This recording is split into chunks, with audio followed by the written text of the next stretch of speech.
So kung meron kayong Zoom meeting or Zoom teaching or Zoom presentation, try nyo na yung ating Number Bender Studio. Gamitin nyo na to sa inyong mga Teams and Zoom meeting, and I can assure you that your presentation and your online classes will level up and will bring more engagement sa mga audience nyo at sa mga estudyante nyo.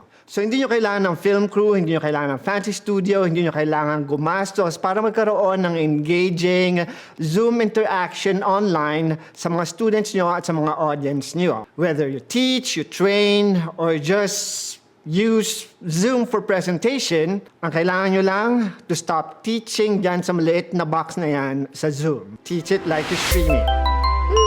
Hello everyone, this is Dr. E from Number Bender, and I started this flipped classroom model in 2009 sa Barstow High School, and 2026 na, and I'm still doing online teaching, whether synchronously or asynchronously.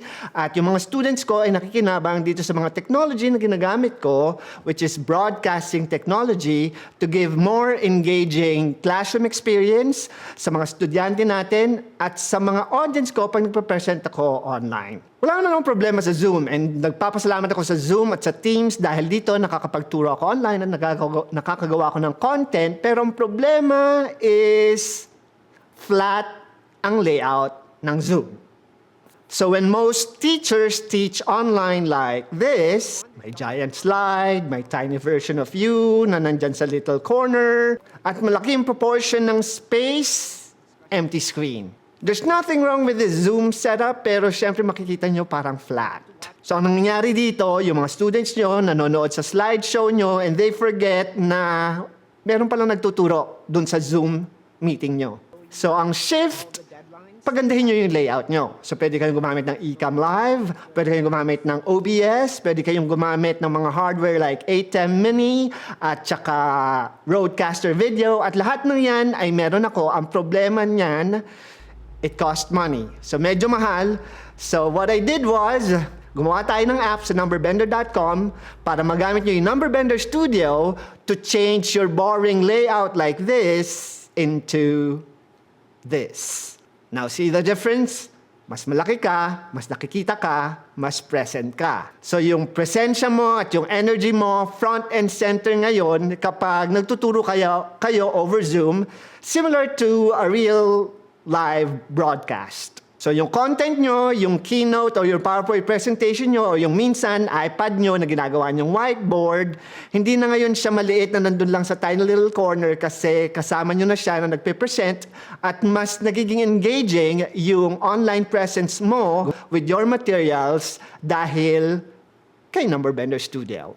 So how it works? So simple lang. So meron kayong browser, pwedeng Chrome, pwedeng Safari, pwedeng Firefox, or kung anumang browser na ginagamit ninyo. So pipili lang kayo ng camera dito sa button na to. So pwede nyo gamitin yung camera ng computer nyo. Pwede rin kayong gumamit ng HD na camera na nakakonect sa computer ninyo. At pwede nyo rin gamitin ang mga iPhones nyo dahil kung gumagamit kayo ng Mac OS, automatic na nagko-connect yung camera nyo doon sa Safari, at mas madali yung paggamit nyo ng high definition camera na gamit yung cellphone ninyo.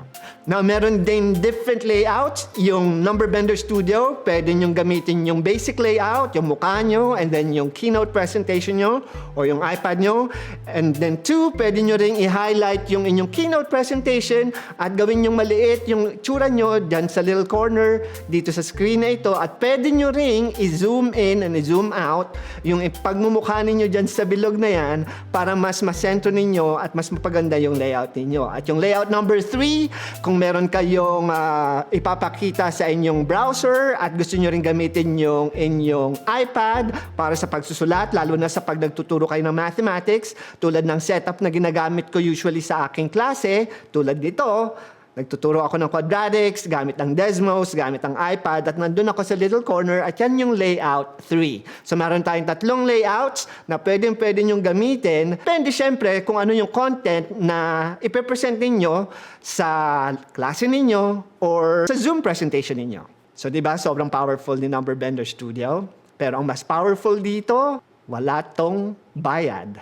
Libre, libre, libre, libre, para sa lahat.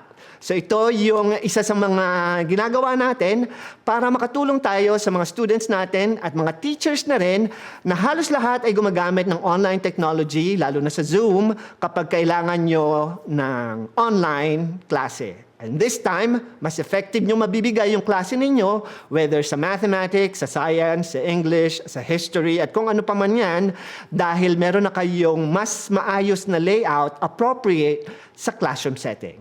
So sa Number Bender Studio, wala ditong login, walang subscription, walang catch. Gusto ko lang ay mas dumami yung mga teachers at mga estudyante na nag-engage sa online learning. So every teacher, every trainer, every presenter who tried to hide in that tiny little box in Zoom, now you can afford this technology through our movement, Teach It Like You Stream It. Teach it like you stream it. So kung meron kayong Zoom meeting or Zoom teaching or Zoom presentation, try nyo na yung ating Number Bender Studio. Gamitin nyo na to sa inyong mga Teams and Zoom meeting, and I can assure you that your presentation and your online classes will level up and will bring more engagement sa mga audience nyo at sa mga estudyante nyo. It's free and it's yours. So lahat ng mga sinabi ko mula umpisa hanggang uli is to encourage you to make online teaching something that people or students would actually want to watch. Not just have to watch, but want to watch. So this is Dr. E. Teach It Like You Stream It. See you again next time.